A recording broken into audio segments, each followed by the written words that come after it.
It took her less than 10 seconds to dismantle 30 years of sacrifice. We're spending New Year's Eve quietly with Tyler's parents. Just the two of us this year. Hope that's okay. That was the message. No apology, no warmth.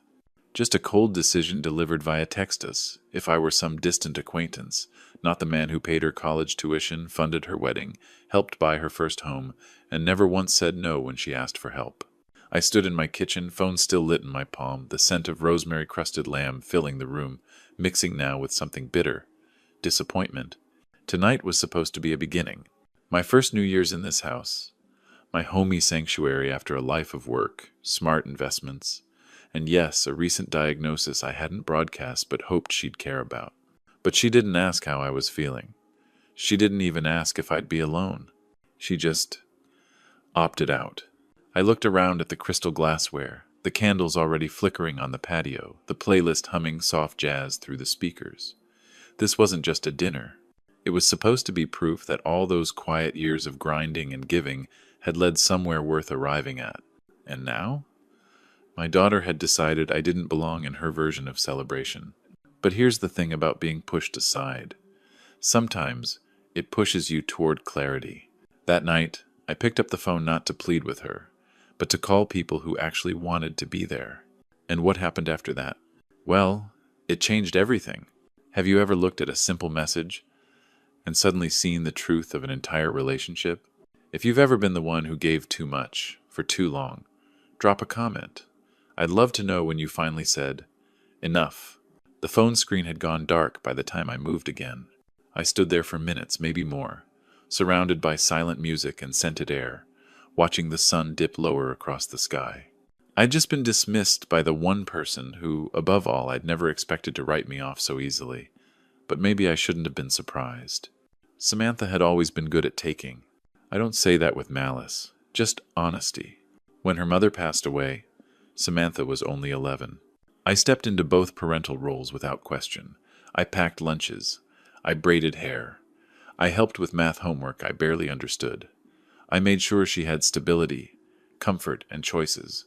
When she got into the University of Southern California, I celebrated with her. Then I quietly signed off on a $72,000 a year tuition bill each year.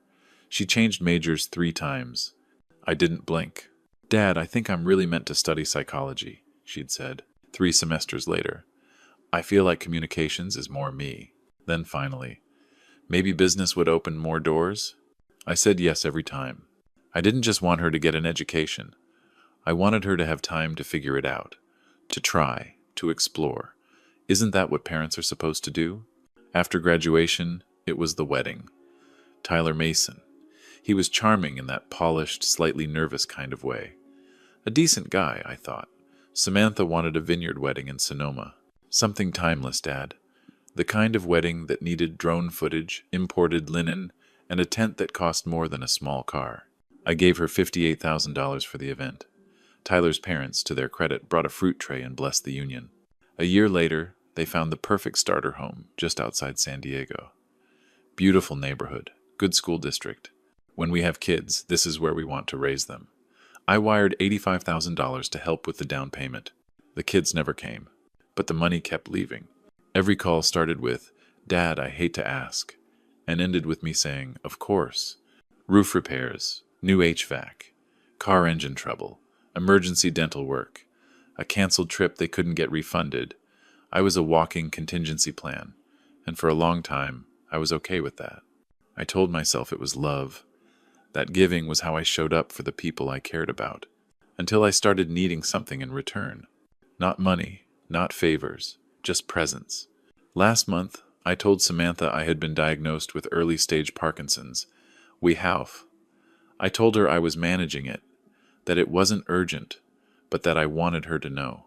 She paused, then asked, "So, should we start discussing your estate plan?" "No." "Are you okay?" "No." "How are you feeling?" "No." "What does this mean for your daily life?" Just a question about assets.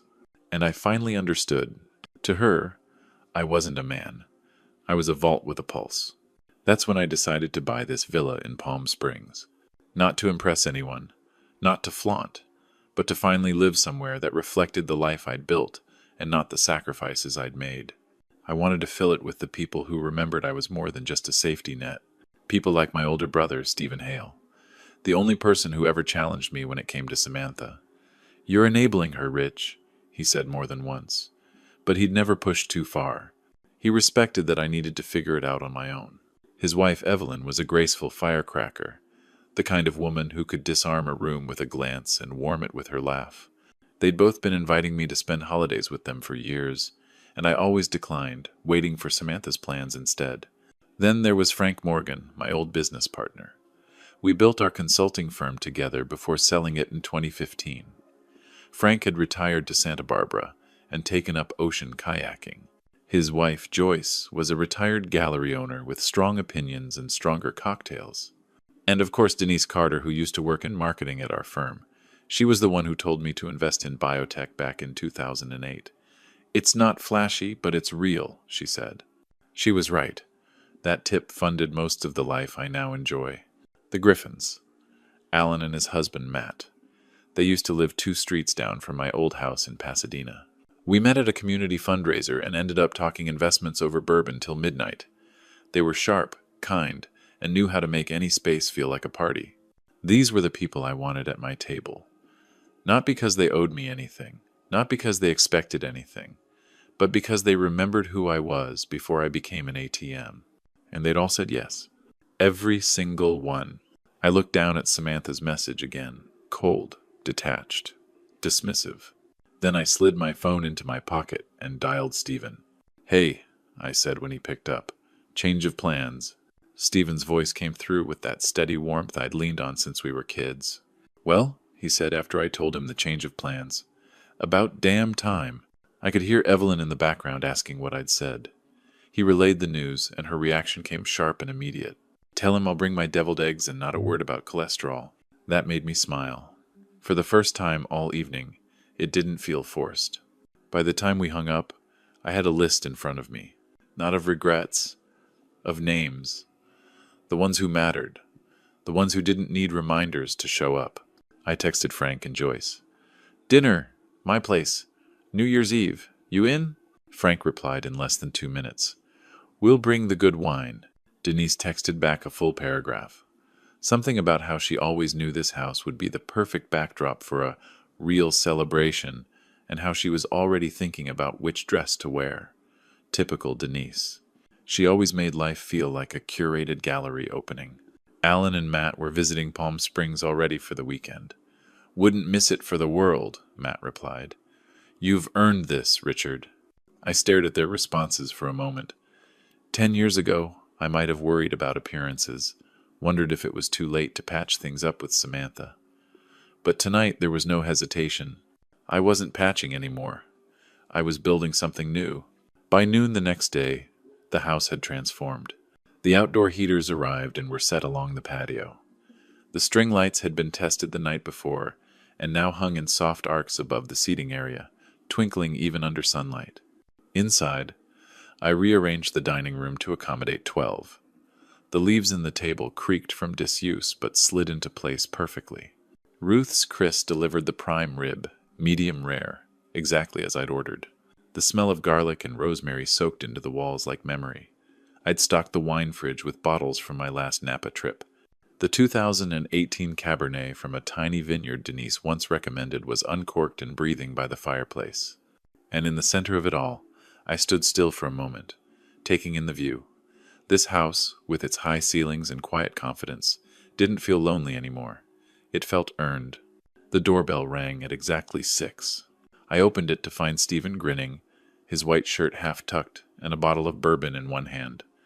Evelyn was beside him, hair pinned back, holding a platter with something steaming and sharp-smelling. "This smells like trouble," I said. "Don't insult my deviled eggs," Evelyn replied. "They've won church cook-offs."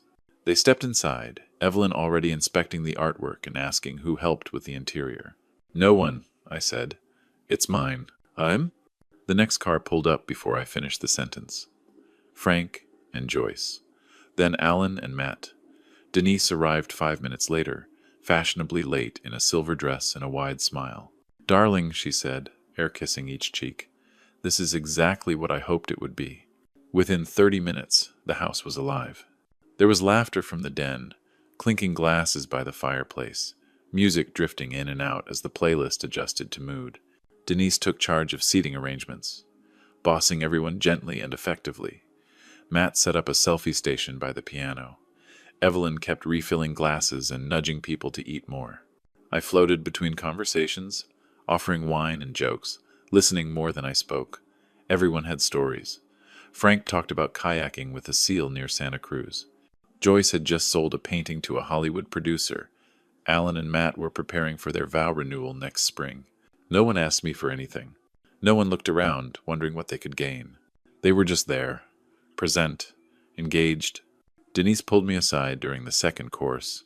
"Whatever you think you lost, Richard, this room is proof you've built something better." I didn't respond right away. I just looked around at the people who'd chosen to show up, not because they had to, because they wanted to. And in that moment, I knew something for sure. Family isn't always blood. Sometimes it's bourbon, deviled eggs, and the kind of laughter that comes only from being seen. The laughter had reached a comfortable rhythm when Denise decided to sneak a few photos. "Just a few candids," she said, angling her phone. "This room deserves to be remembered." She caught Evelyn mid-toast, Matt dipping a strawberry in champagne, Frank reaching for the last slice of prime rib. I saw her pause over a wide shot of the fireplace with everyone around it and smile with quiet satisfaction. Within minutes, she'd posted a curated highlight to Instagram. A few hearts popped up instantly. "I tagged you," she said. "It's your night." I gave her a nod, not thinking much of it. That moment felt too full to be concerned with digital aftershocks. But it didn't take long. By the time dessert was served, Denise's homemade tiramisu layered in elegant glass bowls, my phone began to buzz. Once. Twice. Then again. I ignored it at first.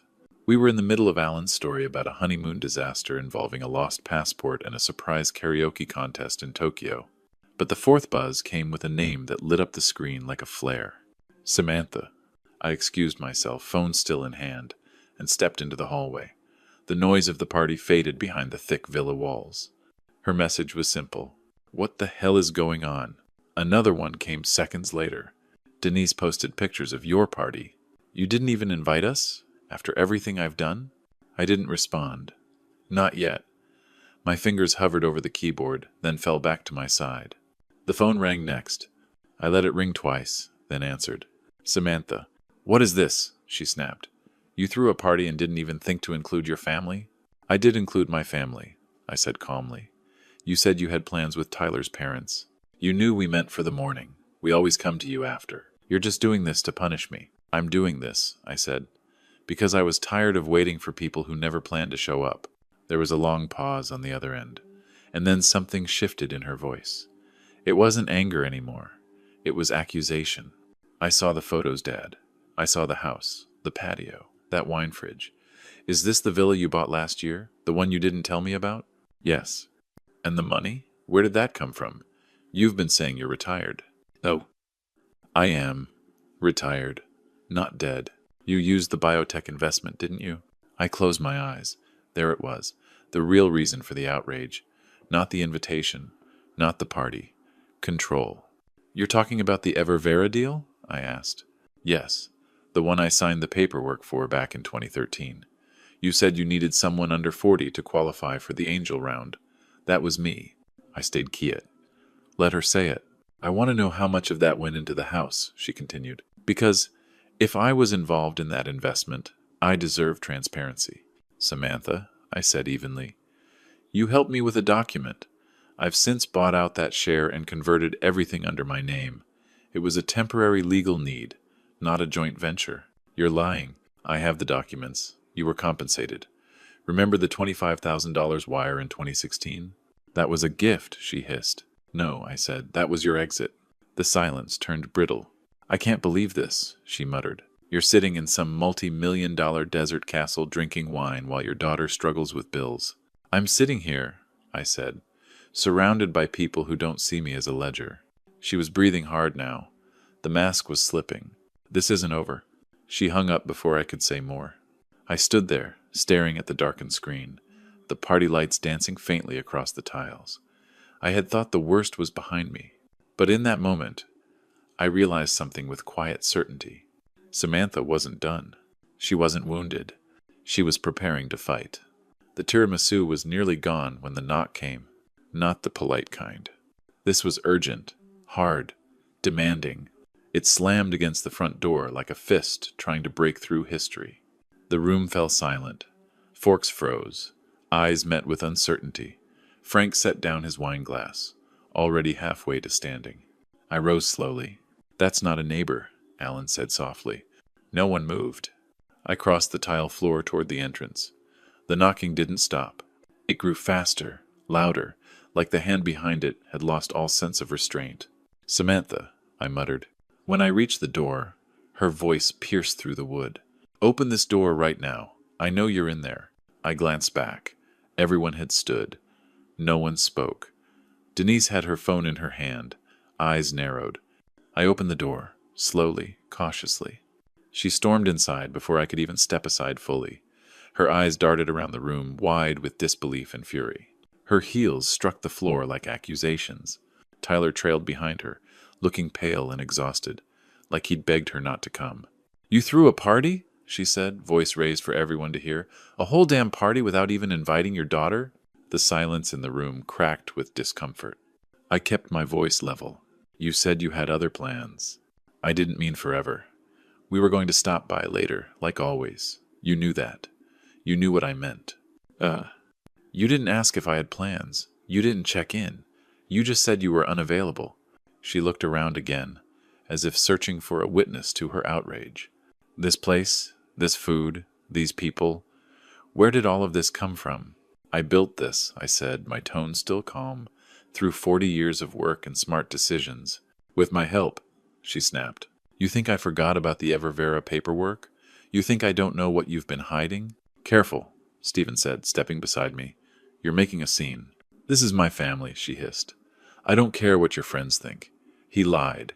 He manipulated. And now he's cutting us out like we're strangers." Joyce whispered something to Frank. Denise's face was unreadable. "You're not being cut out," I said. "You stepped away. And now you don't like that the world kept turning." She laughed, sharp and joyless. "You think this is funny? You think you get to play the victim after everything you've withheld?" Then she pulled out her phone. Tyler reached for her arm. "Sam, don't." She shook him off. "If he won't be reasonable, maybe the police will help him understand." For a moment, I thought she was bluffing. Then I heard the words leave her mouth, clear and deliberate.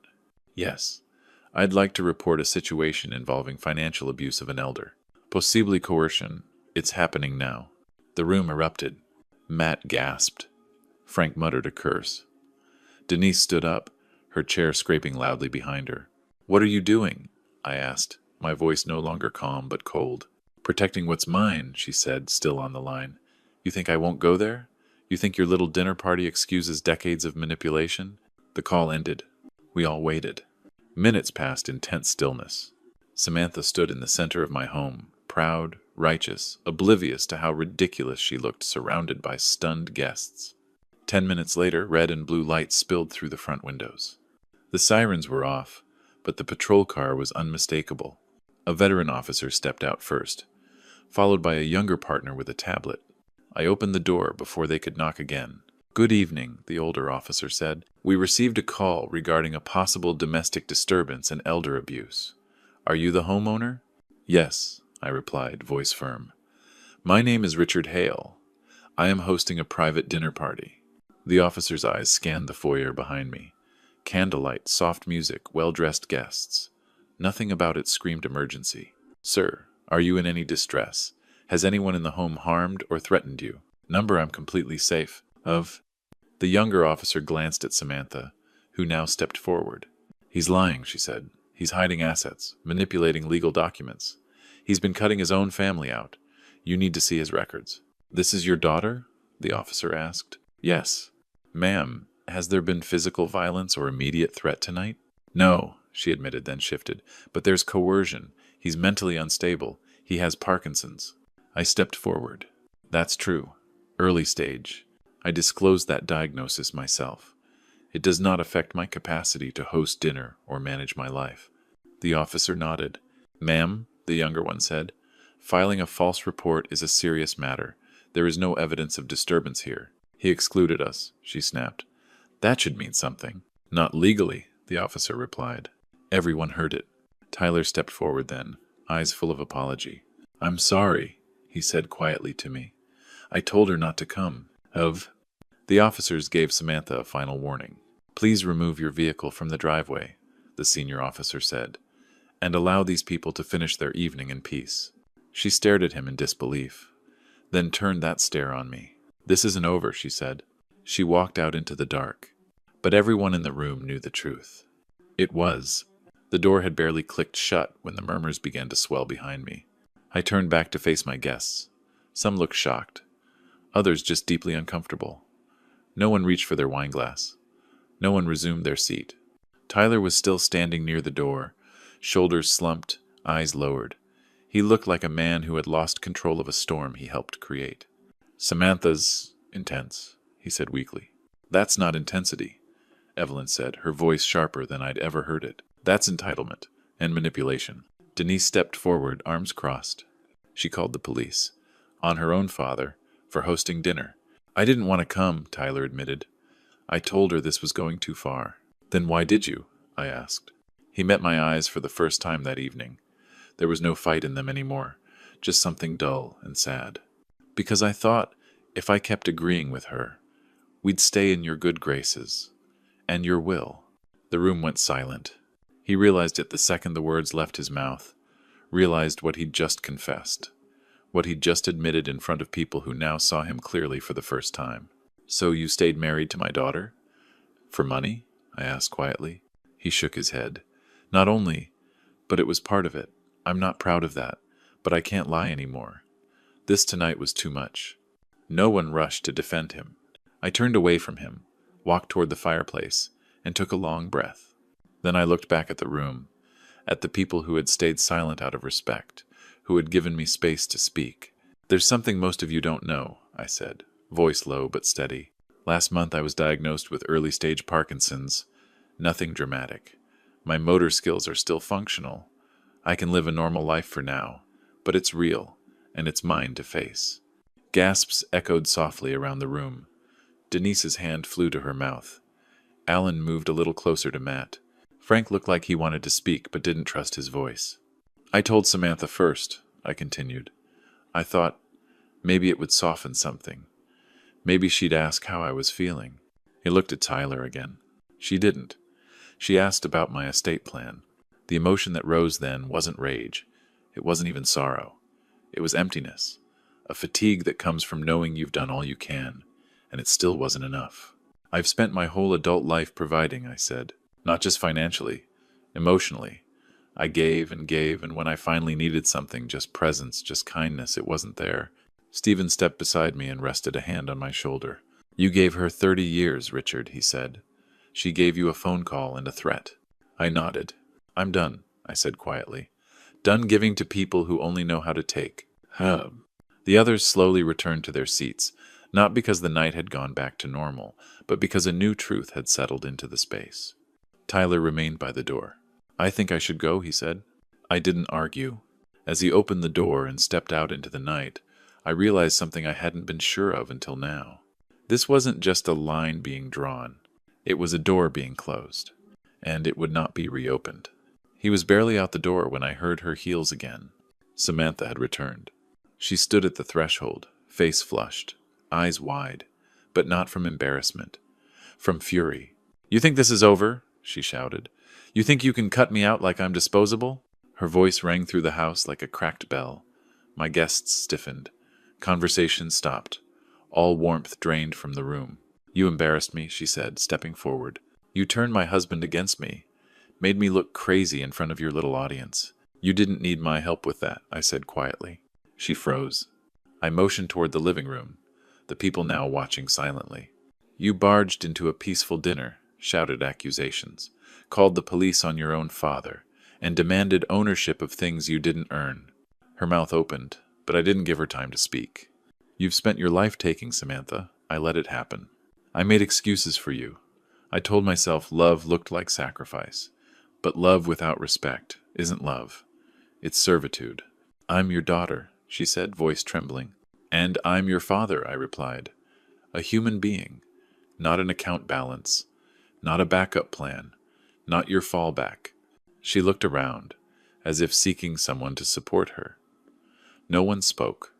No one even looked her in the eye. Tears formed, but they weren't from sadness. They were from rage. You're going to regret this, she spat. All of you will. He's not the saint you think he is. Joyce stood up slowly. We're not here because he's perfect, she said. We're here because he's finally choosing peace.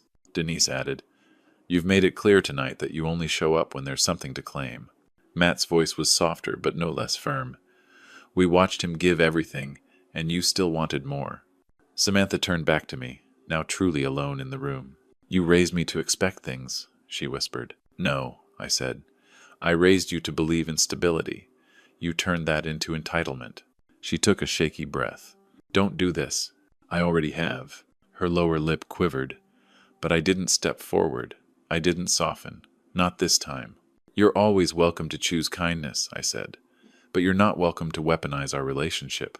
Her shoulders sagged then, the weight of consequences settling finally on her frame. She turned and walked out. The door clicked closed behind her. No slamming, no screaming, just a single final sound. I stood there for a moment, hands still at my side, eyes not quite ready to blink. The silence was deafening, not from discomfort, from release. 30 years. 30 years of hoping she'd change, of giving more in case this time would be the one that made her love me for me. Not for what I gave, not for what I owned, just for existing. The ache that spread in my chest wasn't regret. It was mourning for the daughter I'd once had. The little girl who fell asleep on my shoulder after her first piano recital, who used to draw me stick figures labeled, my hero. That girl was long gone, and still, I had loved her. Even tonight, some part of me had hoped she would pause, apologize, cry not for control, but for connection. But she didn't, and so I finally let her go. Stephen walked up beside me and didn't say a word. He didn't have to. His presence was enough. The same man who watched me raise her, who warned me gently over the years. He knew what this cost. Evelyn handed me a glass of wine. I took it. I turned to face the room. The eyes that met mine weren't pitiful. They were proud. People who had watched me be torn and manipulated, now standing in quiet applause for my strength. I raised the glass. To those who stay, I said. They raised theirs. And with that, the clinking of glasses resumed. The music swelled. Conversations returned. The night breathed again. And for the first time in decades, so did I. The villa was quiet again. But it was no longer the kind of quiet that pressed on the chest like grief. It was peace. Clean, open, unburdened peace. After the last guests had left, after the final wine glasses had been rinsed and set on the rack, I walked through each room slowly, not checking for mess, just feeling the space. For years, my home had been a place of obligation, of tiptoeing, second-guessing, watching every word and wallet. But now, this was mine, not just the title deed, the spirit of it. Every candle still flickering, every chair still warm from presence rather than pressure, felt like an answered prayer. And I mean that, because when I was alone again, truly alone, I sat down by the fireplace, folded my hands, and whispered, "Thank you, God." Not for the confrontation, not for the pain, but for the strength He gave me to finally choose the life I deserved. You see, it's easy to confuse giving with love, especially in a family. Especially when you've told yourself that your job is to carry everyone else's weight. But if you give everything and are still treated like a resource, not a relationship, then you're not loving. You're being used. That's not what God intended. He made us for connection, for respect, for community that builds, not bleeds. Tonight reminded me that the people who truly see your heart don't demand from it, they protect it, they pour into it. They celebrate it when it beats steady, even after being broken. I thought cutting ties with Samantha would destroy me, and truthfully, a part of me did break. The father in me mourns, not for who she is now, but for the little girl I once knew. That child is a memory wrapped in hope. But the woman who stood in my home tonight, who called the police, who weaponized my illness, was not someone I could continue carrying. And so I laid her down. not in anger, but in release. And I laid that guilt down too. The guilt that said a good father always gives, always forgives, even if it destroys him. That's not fatherhood, that's martyrdom. And God does not call us to martyr ourselves for the unrepentant. He calls us to truth, to courage, to dignity. This, my friends, is what the end of a toxic family story looks like, but also what the beginning of a healed one can feel like.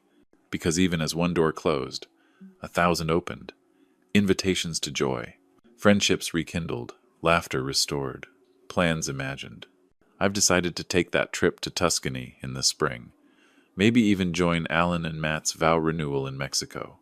I've got wine to taste, books to finish, and a garden out back that deserves my attention. I have space again, not just in my calendar, but in my heart. And here's the real lesson I hope you carry from my family story. You are not selfish for walking away from people who hurt you. You are not cruel for demanding respect. You are not unloving for saying, enough. Some of us were raised to believe that blood is everything, that no matter how many times someone disappoints, disrespects, or devalues us, we're supposed to smile through it. But that's not loyalty. That's bondage. The truth? A real family story isn't written in DNA. It's written in consistency, honesty, kindness, and mutual care. It's okay to start yours over. It's okay to say, I choose peace. Oh, and it's okay, necessary, even to know that sometimes loving someone from a distance is the most loving thing you can do. I don't know where my daughter's story will go from here. That's between her and God. And I truly do pray that He softens her heart, gives her clarity, and helps her heal. But her healing is no longer my burden to carry. I've passed that to the only hands big enough to hold it, His. So tonight, I rest. I rest knowing that I did my best, that I loved well, that I stayed soft far longer than I should have, and that finally, with grace and conviction, I stood up for myself. I hope you'll stand for yourself too. Before I go, let me ask you this. Has there been a moment in your life when you realized the people closest to you no longer deserved the place they held? If you've lived a family story that cost you your peace, I want to hear from you. Not just for me, but for everyone else reading the comments, silently searching for permission to walk away too. Because sometimes the most powerful thing you can say is not, I love you. It's, I love me too. And God honors that. Thank you for being here.